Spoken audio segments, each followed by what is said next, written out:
Hello, hi guys! Magandang gabi sa inyo lahat.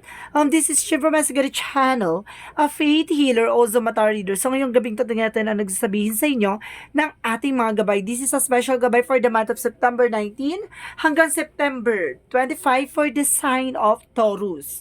So Taurus, welcome to my channel. Ano kayang messages, advices, and spirit guides ang ating masasaga for today's video? Kanino man kayang energy or kaganapan sa buhay ng mga Taurus ang ating mahagilap. So guys, this reading is a journey din lamang, hindi lahat makaka-resonate. Kunin lamang pa makaka-relate sa inyo and comment down below kung kaninong energy ang ating nasagap. And of course, don't forget to like and subscribe my channel and hit notification bell for more videos updates. Sa mga hindi pa po nakakapag-subscribe sa aking channel, please click yung subscribe button dyan sa baba for all bell para updated kayo sa mga videos na i-upload natin every time in every moment. So guys, kumapit-kapit ka dahil ito na ang mensahe sa'yo ng ating mga gabay. Angel Spirit Messages, ano ang pinaka-mensahe sa'yo ng ating mga gabay for the sign of Taurus? Angel Spirit Guides. And of course, there's a Knight of Swords. Okay, there's a sleepless nights. Or there's an information na parang there's a fear. Or there's an anxieties. Kumbaga deceptions. Kumbaga nahihirapan ka, hindi ka makatulog, kumbaga hindi ka mapakali. Ganun. So let's see, what is additional messages? And of course, there's a Nine of Wands. Kumbaga, there's a struggling, no? Kumbaga, there's a final push. May mga bagay na kailangan mong gawin. At the same time, no? Kumbaga, sinasabi sa'yo dito na napakalapit mo na sa success. Napakalapit mo na sa mga bagay na gusto mong makuha. At the same time, let's see. And of course, there's a full card, Leap of Faith, no? Magtiwala ka kay God, magtiwala ka sa process and progress. And a new beginning is coming. And of course, there's a Queen of Swords. There's an information, no? Kumbaga, nakikita mo na yung bigger future of yourself. No? Kumbaga, tanaw mo na malayong malayo ka na sa dating ikaw. So, let's see what is additional messages. At the same time, there's a Three of Swords. Kumbaga, sinasabi sa'yo dito, there's inggitera. Or naiinggit sa'yo, inggitero. Or something na naiinggit sa'yo dito, no? Additional messages. And of course, sinasabi dito with Page of Cups, listen to your intuition, listen to your gut feeling. No? Makinig ka sa intuitions mo, makinig ka sa nararamdaman mo. No? Kung sino tong naiinggit na to, no? And of course, there's a Chariot card, no? Parating na yung eksena na to. So, sinasabi sa'yo dito na kailangan mo lang mag-antay. So, nag-overthink ka dito at the same time. Siguro may gusto kang bilhin or gusto kang matapad. Pero parang gusto mo na mangyari, no? Pero, takes time. Kumalma ka. What is the Knight of Wands? There's a King of Swords. There's an information na maging matalino ka dito, maging wise ka na dito, no? Sinasabi kung gusto mo matupad yung mga pangarap mo, kailangan mo ng, kumbaga, teamwork, no? Kailangan mo ng kumilos, gumalaw. What is the full card? There is an Eight of Swords, no? Kailangan mo kumawala sa mga negative thoughts, no? Kailangan mo alisin yung mga negativity, toxicities or toxic behavior mo. Ano? Magtiwala ka kay God. And of course, there's Page of Wands. There's a good news coming in for you. Mayroon tong balita na magdadala sa'yo ng desires into reality. Ganon. What is Three of Swords? And of course, there's a Knight of Pentacles. Kumbaga, there's a practicality and secure about sa finances. Kaya naiinggit to sa'yo, kasi nakikita, okay ka na, maganda na yung ganito, maganda na yung takbo ng eksena mo. Ganun talaga, no, maraming marites at maraming mga inggitera dito sa paligid natin. And of course, sinasabi dito, there's an Empress card, revert, no? Kumbaga, mag-retreat ka din at the same time, no? Kumbaga, magbukas ka ng mga panibagong ideas, gano'n. Kumbaga, sinasabi sa'yo dito, kailangan mong magsimula ng panibagong eksena dito. No? Pakinggan mo yung intuitions mo. What is the Knight of Swords? And of course, the Chariot card. There's a Star card. Wow, wish fulfillment. Huwag ka mag-alala, ha?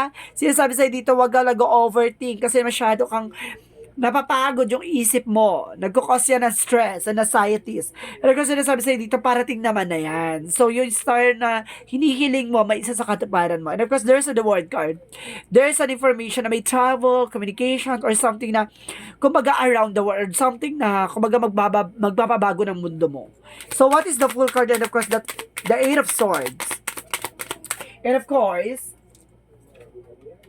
there's a Ten of Swords in reverse. Ibig sabihin recovery, no? Makaka-recover ka na raw sa lahat ng aspeto ng buhay mo. So, what is the Queen of Swords in the Page of Wands? And of course, there's a Queen of Pentacles. Wow. Of stability about sa finances, control. Kumbaga sinasabi sa'yo dito, mamamanage mo at makokontrol mo about sa finances. At itong balita na to maghahatid sa'yo ng magandang eksena. So let's see what is the Three of Swords and of course the Nine of Pentacles. And of course there's Hierophant, lesson learned. There's an education that you need to learn. Na marami ka natutunan pagdating sa bagay-bagay, di ba? Kumbaga inalis mo na rin yung insecurities mo. Kumbaga ngayon, unti-unti mo na natutupad na lahat ng mga bagay na gusto ko makukuha ko. Kailangan ko lang magtipid at kailangan ko lang iayos yung buhay ko. Ganon. What is the Page of Cups and of course the Empress card? What is the Page of Cups and the Empress card? Okay, there's a Six of Swords, transition. Wow, makakalis ka sa sitwasyon mo with the Five of Cups, no? There's a regret, no? May mga panghihinayang ka, pero sinasabi dito, there's a new romance and of course, a new love life or something na magpapakilig ulit sa'yo ngayon, no? What is additional outcome? And of course, sinasabi sa'yo dito with the Queen of Cups, there's a healing in all aspect with the Six of Wands, there's a victory and success and of course there's a Four of Wands. Kumbaga there's a celebration. Kumbaga sinasabi sa'yo dito, Tina, kumbaga makakamtan mo yung victory, celebration, kumbaga and of course healing. Diba? Pasabog ka dito. Pagkatapos mo mga pinagdaanan, yung sinasabi dito, have a patient. Diba? Kumbaga have a patient and of course focus and relax. Ito yung gusto sabihin sa inyo ng gabay. So, what is the Yin and Yang Oracle card? So, what is the Yin and Yang Oracle card? So, sinasabi dito, there's an ego. Yun nga, yung ego din, yung pride. Kumbaga, yung mga kagustuhan mo na wala sa lugar, kailangan mo alisin yun, lalo-lalo na yung walang benefits o hindi magsiserve sa'yo sa huli. So, what is additional messages? And of course, there's a shadow side. Yun nga, yung, kumbaga, yung ego, yung, kumbaga, yung toxicities or toxic behavior mo. Alisin mo daw yan, ha? Hindi makakatulong sa'yo yan. Yung nag-e-emote ka out of nowhere, diba? Kailangan mo alisin yan. And of course, there's a North Node, there's a purpose, no? May mga pangyayari or kaganapan sa buhay mo na ibibigay ni God kung talagang ayon sa kalooban niya. Kumbaga, kung life purpose mo yan, yan ang ipagkakaloob sa'yo. Let's see, what is Monthology? What is the Monthology? What is the Monthology? What is the Monthology? Angel Spirit Guides. And of course, there's a you are good enough, no? Pagdating sa sarili mo, sapat ka na, no? Walang kulang sa'yo. No? At the same time, there's you're very close to achieve your goal, no? Napakalapit mo na para may sa katuparan ng mga pangarap mo. Kaya kumapit ka, no? Ilalantad na at ilalahad na sa'yo ang katuparan sa mga pangarap mo. Kumalma at tabaan ng pasensya at marunong mag-antay. So, what is additional messages? And of course, there's a balance, no? Kailangan mo maging balance, eh. At the same time, there's a success coming your way, no? Maraming katuparan sa pangarap mo na mailalahad na ngayon. At there's a success coming your way. And of course, what is additional messages? What is additional messages for Angel Spirit Guides? There's a green, there's a love. Wow. Kumbaga, pag mahal mo talaga yung ginagawa mo, may isa sa katuparan mo. And there's a mystery. Listen to your intuitions. At the same time, there's a resolution. Ay, wow! Problem solving. Talaga masusolusyonan na yung mga problema mo at talagang makukuha mo na yung deserve mo. Diba? What is the energy? What is the... Wow! Caring connection. Wow! Love life. Kung some of you, ha, kung may asawa at may mga partner, no ba sinasabi sa'yo dito, there's a caring connection na mahal ka ng partner mo at mahal na mahal mo ang partner mo. At the same time, there's a deceit, no? Wow! Grabe, may makukulang pa rin dito, oh. Alam mo yung eksena na to, ang ganda na ng card mo pero may lumabas dito. Ibig sabihin dito, meron talaga naiinggit sa'yo, no? Na mangkukulam dito. May goodness. Or nagagalit sa'yo, or may something na gumagawa sa'yo dito na black magic involved. Protection naman yung sarili mo, ha? Bumili ka ng protection para, di ba? Hindi ka na napapasukan ng mga ganyang nega. And of course, angels of love, no? Binibigyan ka ng ating anghel na ng pagmamahal at taong magmamahal, no? Parang bibigyan ng kapayapaan pagdating sa puso. What is the chakra? There's a victim. So, biktima ka naman kukulam, no? May mangkukulam dito, T. So, what is the chakra? And of course, there's a release. Oh, ito pa, release. Diba? Kailangan mo i-release to, yung mga T. Diba? So, what is the romance angels?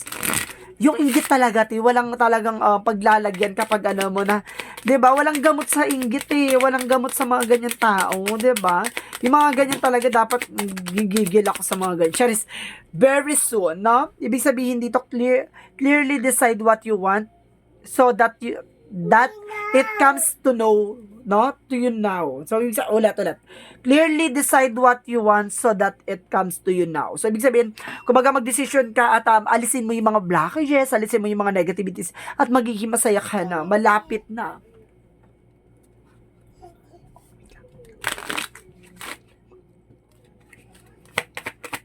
So, what is Archangel Michael messages?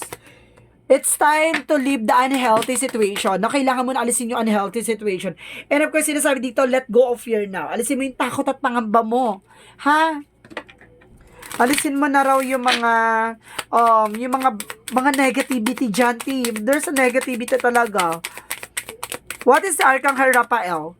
And of course, sinasabi dito, expect a miracle. So, ibig sabihin, mag-expect a miracle dito, yung pagbabago and healing mo. Kumbaga, tagumpay na to, T. And of course, increase energy. Palalakasin pa ang enerhiya mo, T. No ba? In all aspect, lahat ng energy mo, diba? So, what is the Jesus loving quotes?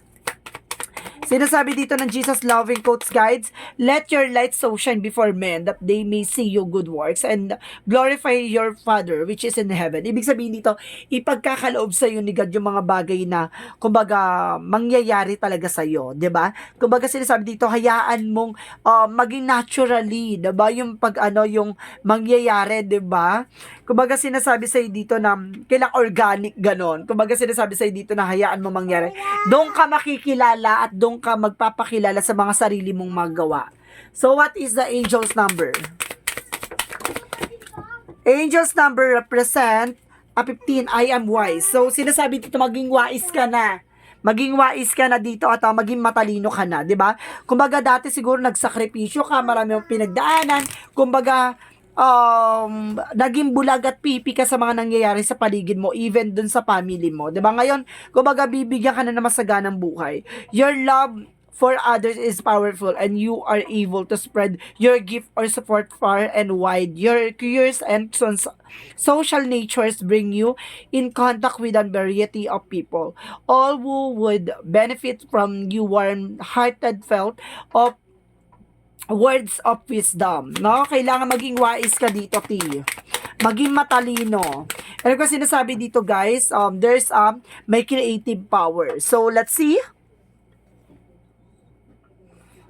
I recognize the creative power of my thoughts. I know that I can use them to build or to destroy. Today, I choose to use my thoughts to create a universe filled with the joy and harmony. I will maintain a positive attitudes. I have the power to create love and peace. So, ikaw yung magbibigay buhay o ikaw yung magbibigay ng eksena, 'di ba? Sa'yo nakasalalay kung mabubuo ba o masisira yung buhay mo. So, ibig sabihin, nasa sa'yo nakasalalay kung aalis ka sa toxicities na yan, 'di ba?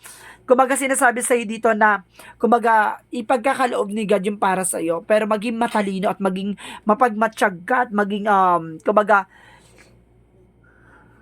maging matalino ka sa pagdidesisyon sa lahat ng bagay, 'di ba? May mga bagay na kailangan na natin alisin, may mga bagay na kailangan na natin burahin, no? At masusolusyonan na ang mga problema mo malapit na, 'di ba? This is special gabay for the month of September 19 hanggang September 25 for the sign of Taurus. This reading is a general reading lamang, hindi lahat makaka-resonate.